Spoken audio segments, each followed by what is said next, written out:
ఇప్పుడు మనం అయితే విజయవాడ రైల్వే స్టేషన్లో అయితే ఉన్నాం. ఇక్కడ నుంచి నేను కనకదుర్గమ్మ టెంపుల్కి అయితే వెళ్తున్నా. గేట్ నెంబర్ 2 నుంచి అలా మనం బయటికి రాగానే ఆటో స్టాండ్ అయితే మనకు ఉంటుంది. ఇది gate number 2 back side gate. ఇది మనం ఆటో స్టాండ్కి రాగానే ఇక్కడ నుంచి కనకదుర్గమ్మ టెంపుల్కి వెళ్ళడానికి అయితే 25 రూపీస్ నుంచి 30 రూపీస్ అయితే ఛార్జ్ చేస్తాం. మన ఆటో అయితే బయలుదేరింది. ఇక్కడ నుంచి కనకదుర్గమ్మ టెంపుల్ అయితే మనకి 2 కిలోమీటర్లు లేకపోతే 3 కిలోమీటర్లు అయితే ఉంటుంది. ఇక్కడ నుంచి 25 రూపాయలు అయితే ఛార్జ్ చేస్తారు. నేనైతే ప్యాసింజర్ ఆటోలో అయితే వెళ్తున్నాం. ఇప్పుడు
మనకి పక్కనే ఇప్పుడు కృష్ణమ్మ రివర్ అయితే ఉంది. చూడండి, వాటర్ అయితే లేదు అసలు.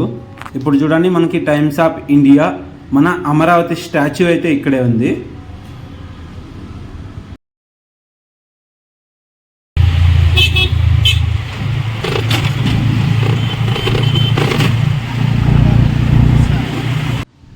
మనం టెంపుల్ దర్శనానికి వెళ్ళే ముందు మనకి లాకర్స్ అయితే ఉంటాయి. మన లగేజ్ కూడా అక్కడే పెట్టేయచ్చు. చెప్పుల స్టాండ్ కూడా అక్కడే ఉంటుంది. మొబైల్స్ కూడా లాకర్స్లో పెట్టేయచ్చు. మనకి దర్శనానికి 1 అవర్ లేదా 1.5 అవర్లో అయితే మన దర్శనం అయితే కంప్లీట్ అయిపోద్ది. మనం ప్రసాదం కావాలంటే పులిహోర లేకపోతే లడ్డు అయితే మనం తీసుకోవచ్చు. లడ్డు అయితే 15 రూపాయలు, పులిహోర అయితే 10 రూపాయలు మనకి ఇక్కడ. మన పురాణాల ప్రకారం ఉన్న అష్టాదశ శక్తిపీఠాల్లో మన ఆంధ్రప్రదేశ్లో అయితే 2 అయితే ఉన్నాయి. ఒకటి వచ్చేసి శ్రీశైలంలో బ్రహ్మరాంబిక టెంపుల్, రెండోది వచ్చేసి విజయవాడలో ఉన్న కనకదుర్గమ్మ టెంపుల్. మనమైతే ఇప్పుడు కనకదుర్గమ్మ కొండ కిందనైతే ఉన్నాం. ఇక్కడ నుంచి పైకి అయితే మనం వెళ్ళిపోదాం. అమ్మవారి దర్శనానికి వచ్చిన భక్తులు ఇక్కడైతే స్నానం చేసి పైకి అయితే వెళ్తారు. ఇక్కడ మీకు కావాల్సిన పూజా సామాగ్రి మొత్తం ఇక్కడే దొరుకుతుంది.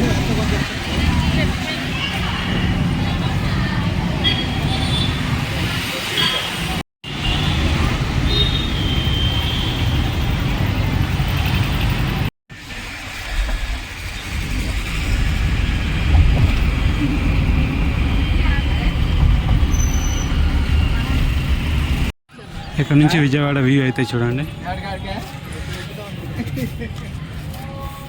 మన పక్కనే Krishna river and Prakasam barrage.